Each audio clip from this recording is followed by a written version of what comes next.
48 kilometers, 36 twists and turns, and 2,571 meters above sea level. This is Austria's highest drive, the Grossglockner High Alpine Road.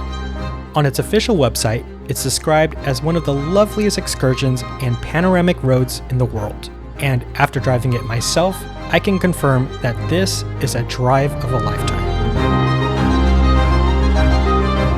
It was day 7 of 12 of me and Natalie's road trip through Austria, and the views reached their peak. No pun intended.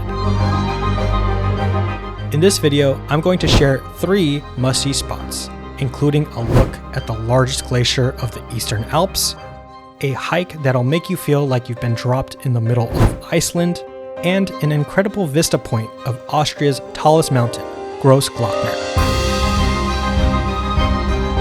And stick to the end, because I'll also share 3 of my biggest tips to help you make the most of your drive. So if you're planning a trip to Austria or just want some simple travel inspiration, this video is for you. My name is Keanu, and this is your travel guide to the Grossglockner High Alpine Road.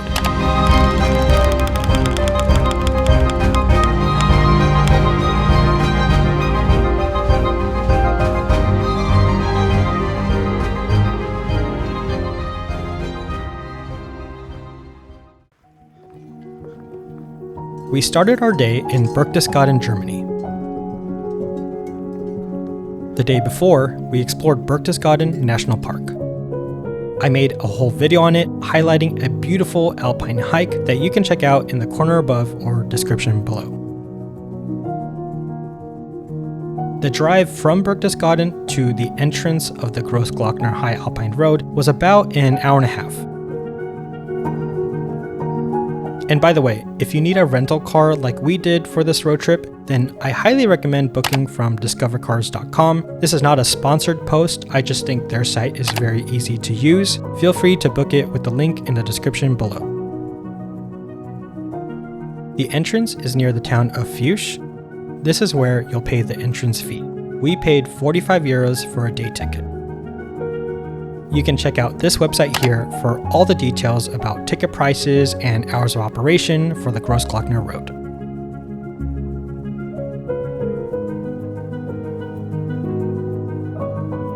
The views from the start were already breathtaking.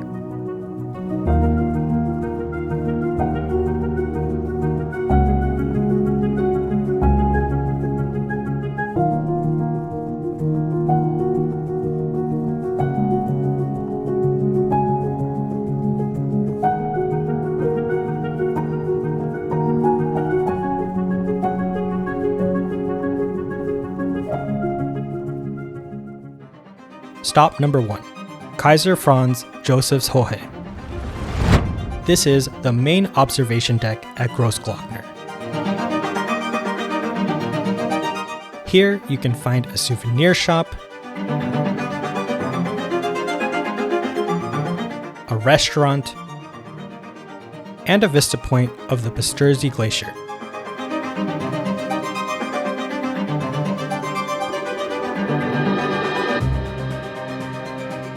Compared to a century ago, the glacier has retreated down from 11 to 8 kilometers long and has lost over half its mass.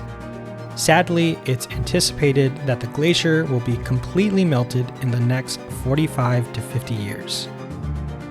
You can also see Austria's tallest mountain, Grossglockner, on the left. There's a short tunnel you can walk through to get a closer view of the glacier, but the view was not that much better than the observation deck, in my opinion.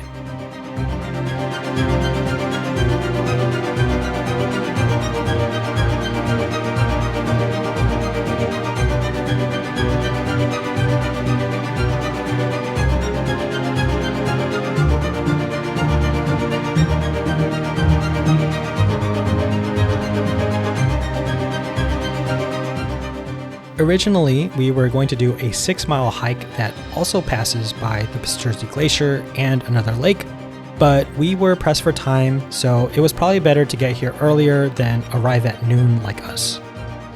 It's a highly rated trail, and I'll leave the All Trails link if interested.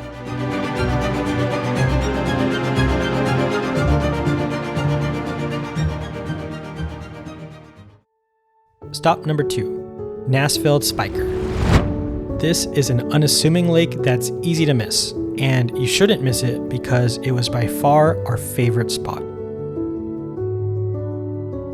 You can find parking here, but it is limited.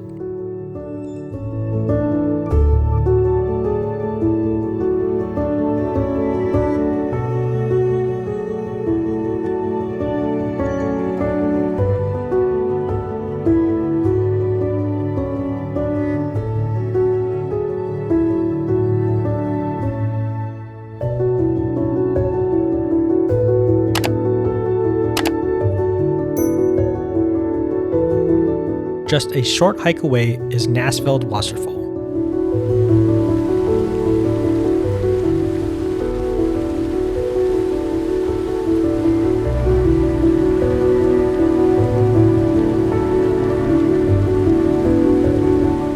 I normally don't show my face in my videos, but I felt compelled to document how moved I was by this area. Okay guys, we're here at Grossglockner, and I normally don't take videos, but this place is just absolutely magical that I'd be remiss not to record. I'm gonna put the coordinates and the exact location in the description below, but I mean, this was the highlight of the entire trip. There was just a little pull off to park. It looks like this place isn't really trafficked and it's absolutely magical. I'm going to turn the video around here. Like, my gosh, we have this entire place to ourselves. There's waterfalls there, waterfalls in the back, and I'm just super happy right now to be traveling. Just very grateful. This was a special place that Natalie and I will remember for a long, long time. And if you love alpine lakes, then check out another one we explored in Austria's Salzkammergut region, link in the corner above and description below.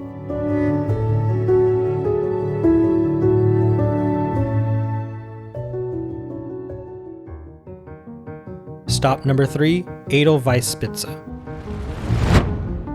This is the highest drivable point in Austria at 2,571 meters.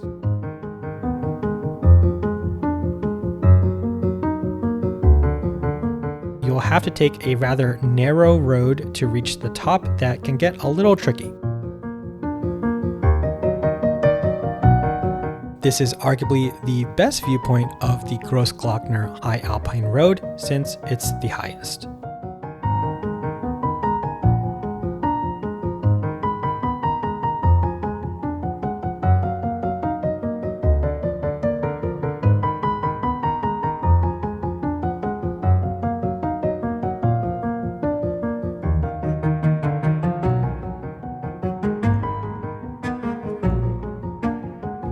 The name of this viewpoint, Edelweissspitze, brings me to this video's quick travel trivia. Edelweiss is the national flower of Austria, and you may recognize it as a song title from The Sound of Music. The question is, which of these flowers is the Edelweiss? Is it A, B, or C? The answer in 3, 2, 1, the answer is A. Edel meaning noble, and Weiss meaning white in German. Let me know if you got it right in the comments below, but don't spoil the answer. Now I'm going to share 3 of my biggest tips to help you make the most of your mini road trip. Tip number 1, download a map. Signal can get quite spotty, so be sure to download a map for the drive like we did through Google Maps. I also left a link in the description to a custom Google map I made that includes all the spots I mentioned in this video, plus some others you may be interested in.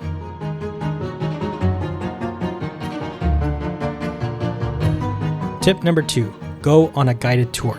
From the official Grossglockner website, you can reserve a guided tour with a national park ranger. For example, there's a free tour that starts from the visitor center at Kaiser Franz Josefs Hohe, where the ranger gives more insight about the history of the Pasterze Glacier, the wildlife, and more. There are specific times for each of these tours, so you'll have to see if it aligns with your own schedule. Tip number 3, only go in clearer weather. We met a couple at one of our hotel stays a few days prior who said they had an unfortunate experience at Grossglockner because it was completely foggy and they couldn't see 2 feet in front of them. So just keep the forecast in mind. It's okay if it's cloudy like the day we went, but you don't want it to be foggy. Your best bet is also to go in the morning because, at least in the summer, those afternoon thunderstorms tend to roll in. So that was my guide to the Grossglockner High Alpine Road, and I hope you found it helpful. This is one video of several I'm making of my 12-day Austria road trip series. In the next one, we go on an incredible hike at the border of Austria and Italy called the Olpererhutte. I'm going to sound dramatic, but it was easily one of the top 5 hikes I've ever done in my entire life. When it's ready, you can check out that video here. As always, happy travel planning and see you in the next adventure.